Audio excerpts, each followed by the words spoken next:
everyone. So today we'll talk about continuous integration, continuous delivery, and continuous deployment. We'll see what is the difference between these three different terms. You must have heard these things while talking about CI/CD. So CI means stands for continuous integration, and in continuous delivery or deployment, uh, we'll see everything related to CI/CD today. So this is Jiten from Software Circle and we advocate free e-learning. So let's begin. What is in the agenda today? We'll see what is continuous integration, what is continuous delivery, what is continuous deployment. Many guys gets confused between continuous delivery and deployment. Many feels it's same. So we will try to see the difference. How the CI/CD is related, why we need CI, why we need continuous delivery, why we need continuous deployment, and moving from CI to CD when we should do it. It totally depends on your application whether you need CI or CD or not. And at last, we'll see what are the tools available for CI CD. So, CI CD are two acronyms frequently used in modern development practice and DevOps. Mostly, DevOps team write the CI CD pipelines and they are responsible for deployment and integration, and developers are responsible for writing the code. But at many places, we have seen developers, especially the leads, engineering heads, work closely with the DevOps team to integrate it. CI stands for continuous integration. It is a fundamental DevOps best practice where developers frequently merge code changes into a central repository where automated builds and test runs. So integration, as we know from the word itself, it integrates what the developer has built. And along with that, it also runs the test suits and checks that whether the build is proper or not. So whenever I merge my code or any developer merge their code, whether that code is breaking anything or not, that can be tested using CI, continuous integration. CD can either mean continuous delivery or continuous deployment. Whether CI/CD both or one of them needed for your application, that totally depends. It needs to be decided by the engineering team. So in a typical workflow, developer writes the continue code, and after that, its continuous integration starts. Without continuous integration, delivery and deployment doesn't get started. So developer writes the code, continuous integration gets started, and once it is success, then we can go with continuous delivery or continuous deployment. In case of continuous delivery, we need a manual approval, and in case of continuous deployment, there is automated deployment on the servers. So after developer writes the code, it's automated build is generated, and automatically it is moved to another servers like integration server, staging server, or QA server, and then from there it moved to staging and production server. All these things will be automated. So typically we have these five stages: coding, building the code, integrate code and test, and then release it, and then deploy it. Release is managed by release team or the delivery heads. Continuous integration involves three steps: writing the code, building it, and integration testing, and putting it on integration server. Continuous delivery extend it to the release stage, and continuous deployment moves it a step further. With automation, you deploy it directly.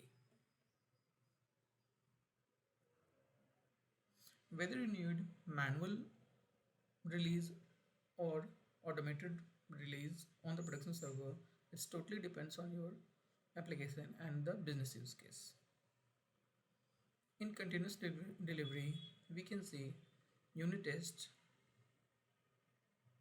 platform test, delivery to delivering to staging, and application acceptance test. These all things is done automatically using the automated suite, and Whether will if everything is fine, whether it will be deployed to production or not, that decision is taken manually. After that, deployment happens. So deployment is also automated, but it is just that the decision whether it should be deployed on production or not, that decision is taken manually. In case of continuous deployment, unit test, platform test, delivering to staging, and testing application acceptance test, and if everything is fine, deployed to the production, there is no manual checks needed whether it should be deployed or not. So that's the only basic difference between continuous delivery and continuous deployment. I hope it clarifies the dot. And if you still have any question, please write in the comment box. In this diagram, we can see that what are the different stages or steps uh, involved in continuous integration, continuous delivery, and continuous deployment. In case of continuous integration, we build the code and automatically unit test gets executed, and which automatically gets deployed to the staging servers, and acceptance test also run. In case of continuous delivery, after the build, unit test and deploy to staging, which takes care by integration CI, acceptance test is run, and the deployment to production is done manually. Decision is taken manually, but its deployment is done by the tool, which is automated. And in case of continuous deployment, build, unit test, deploy to stage, acceptance test, and deploy to production, all these 5 steps is done automatically using the automated suite, and each of these steps involve multiple tools. We'll see at last what are the different tools which is available for each steps. What is continuous integration? In continuous integration, developers practicing continuous integration merge their changes back to the main branch as often as possible. The developer's changes are validated by creating a build and running automated tests against the build. By doing so, you avoid integration changes that can happen when waiting for release day to merge changes into the release branch. This is the best thing that we get. We don't need to know, we don't need to wait to know whether the new commit is broken anything existing which was working or not. We get to know the break if anything gets broken early in advance while development stage itself. We don't need to wait for the release day. Continuous integration puts a great emphasis on testing automation to check that application is not broken whenever new commits are integrated into the main branch. So takeaway is the fourth point. What is continuous delivery? Continuous delivery is an extension of the continuous integration since it is automatically deploys all the code changes to the testing or production environment after the build stage. This means that on top of automated testing, you have an automated release process and you can deploy your application anytime by clicking a button. In theory, with continuous delivery, you can decide to release daily, weekly, fortnightly, or whatever suits your business requirements. However, if you truly want to get the benefit of continuous delivery, you should deploy to production as early as possible to make sure that you release small batches that are easy to troubleshoot in case of a problem. So these days, every organization has smaller release cycle, maybe twice a month or every week, and in some cases every day. What is continuous deployment? Continuous deployment goes one step further than a continuous delivery. With this practice, every change that passes all stages of your production pipeline is released to your customers. There is no human intervention needed, and only a failed test will prevent a new change to be deployed to production. So, if anything fails at any stage, the deployment will not happen. Continuous deployment is an excellent way to accelerate the feedback loop with your customers and take pressure off the team as there is not a release day anymore because we are releasing every time, every day with automation. Developers can focus on building software and then they see their work go live minutes after they have finished working on it. How CI/CD are related? To put it simply, continuous integration is part of both continuous delivery and continuous deployment. And continuous deployment is like continuous delivery, except that release happens automatically. So viewers, please remember this line which tells about these three things. In continuous integration, we can see the build and test happens and which is needed for continuous delivery as well as for continuous deployment.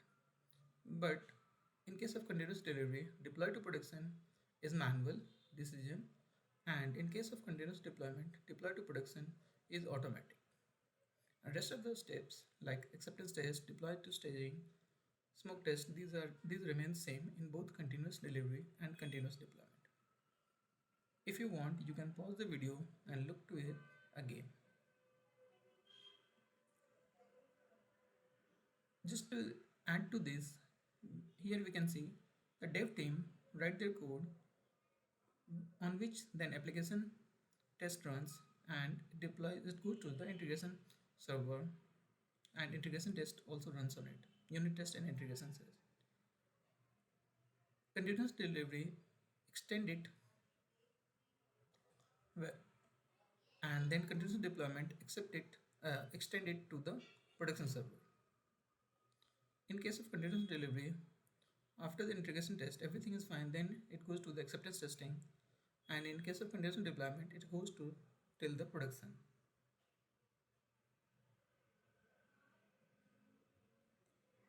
Why we need CI? So, what is the benefit of continuous integration? We know how it works, but let's see what are the benefits associated with CI. It gives us less bugs, which means that less bugs get shipped to the production as regression are captured early by the automated tests. Building the release is easy as all integration issues have been solved early. Less context switching as developers are alerted as soon as they break the build and can work on fixing it before they move to another task. Testing costs are reduced drastically. Your CI server can run hundreds of tests in the matter of seconds. Your QA teams spend less time testing and can focus on significant improvement to the quality culture. So these are the five main benefits of having CI. Let's see why we need continuous delivery. The complexity of deploying software has been taken away. Your team doesn't have to spend days preparing for the release anymore because these are automated now. You can release more often, thus accelerating the feedback loop with your customer. There is much less pressure on decision for small changes, hence encouraging iterating faster. Your team will most likely need to embrace feature flags so that the incomplete features do not affect customers in production. Deployment needs to be automated. The trigger is still manual, but once a deployment is started, there should not be a need for human intervention. Why we need continuous deployment? You can deploy faster as there is no need for pause development for release. Deployments pipelines are triggered automatically for every change. Releases are less risky and easier to fix in case of problems as you deploy small batches of changes. Customers see a continuous stream of improvements and quality increase every day instead of every month, quarter, or year.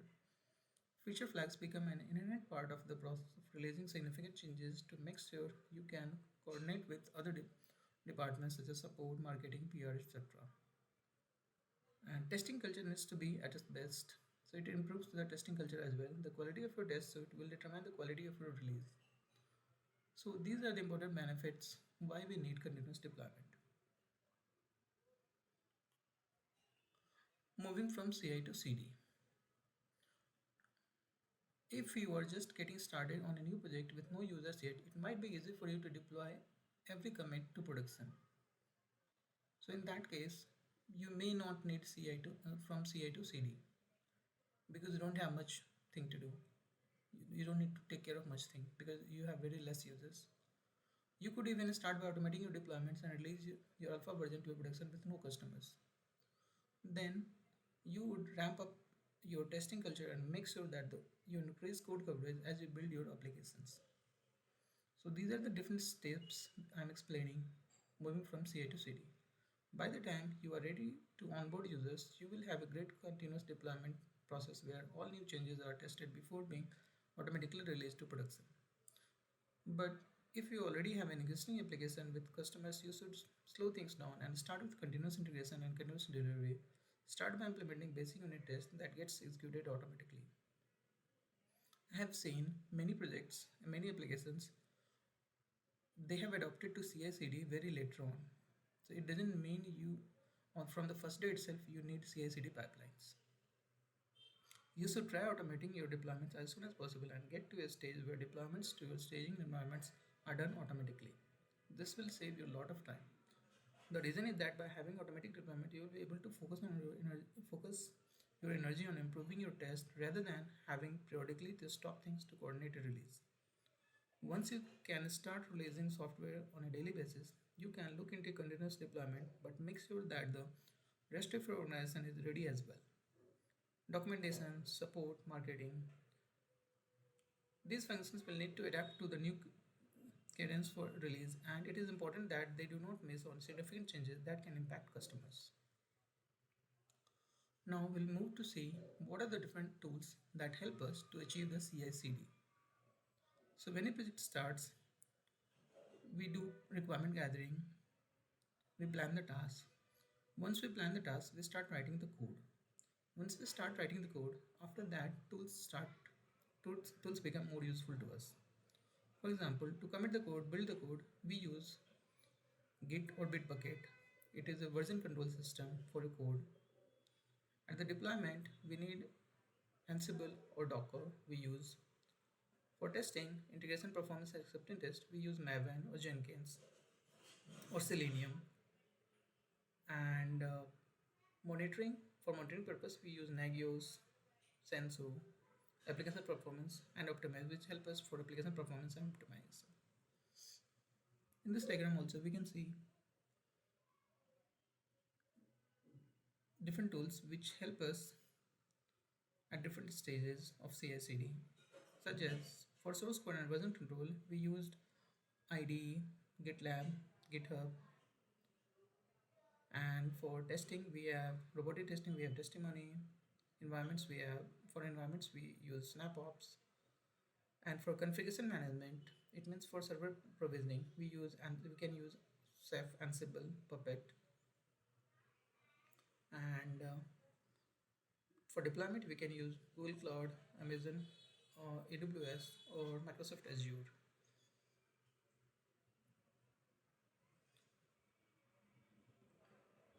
And viewers, you can pause the video if you want to learn more or understand once more any of the slides. We'll see again what are the different tools used for CI/CD. So in this structure we can see that for code we use Git, and for deployment we go to any of the clouds such as AWS. We use Docker as a container. We use multiple tools such as Ceph, Ansible to operate on the server, and to monitor we can use Datadog, which is used for creating dashboards, Nagios for server monitoring, Splunk is also one of them. For release we can use Jenkins or CodeShips. For testing we can use JUnit. For automated testing we can use Selenium, and for building we can use SBT or Maven. Here Jira and Confluence used for task tracking. Jira used for task tracking, Git used for source code management, and Confluence can be used for maintaining the documentation or technical architecture around it. So these are the various tools that can be used. There are many alternative tools available in the market as well. I've just used one of the images from the internet for explaining this. So thank you viewers for watching. If you didn't understand any of the concept, please visit the different websites which are available for different tools. If you want to learn more, if you have any queries related to any of the thing that I have explained, please write in the comment box. Do like the videos and subscribe the channel. And if you want us to make videos on any topic that is useful for you, do write in the comment box as well. Thank you so much for watching.